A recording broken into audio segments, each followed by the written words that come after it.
যারা যোগদান করবেন তারা অতীতে স্বৈরাচার বিরোধী যে মুভমেন্টগুলো ছিল সেগুলোতে আমরা দেখেছিলাম জেল খেটেছিল, জুলুমের শিকার হয়েছিল এবং মাঠে নেতাকর্মীদের পাশে তাদের যে অভিব্যক্তি এবং দীর্ঘ লড়াইয়ের যে সংগ্রাম সেটা পুরো বাংলাদেশের মানুষের কাছে আজ পরিচিত।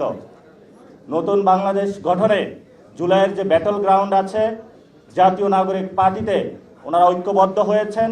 আমরা ওনাদেরকে আন্তরিকভাবে গ্রহণ করব ইনশাআল্লাহ। আজকে সাথে সাথে আল্লাহর কাছে এটাও প্রার্থনা করব, আমরা যে লড়াইয়ে গত 17 বছর ধরে ছিলাম, যাতে ভবিষ্যতে যদি কেউ ফেসিবাদ বাংলাদেশে নতুন করে কায়েম করার প্রচেষ্টা চালায়, তাদের বিরুদ্ধে যাতে লড়াইটা আগামীর সংগ্রামটা আমরা চালিয়ে নিয়ে যেতে পারি। সম্মানিত উপস্থিতি, আমাদের বর্তমান পরিস্থিতি 3টি লড়াই চলছে। যে লড়াইয়ের মধ্যে অন্যতম একটি লড়াই হলো গণতান্ত্রিক লড়াই। আপনারা দেখেছেন যে ক্যাম্পাসগুলোকে অস্থিতিশীল করার প্রচেষ্টা চালানো হচ্ছে। আমরা বলবো, একটি গণতান্ত্রিক ক্যাম্পাসের জন্য আমরা আজীবন যুদ্ধ করেছিলাম, ভবিষ্যতে আমাদের লড়াইটা থাকবে।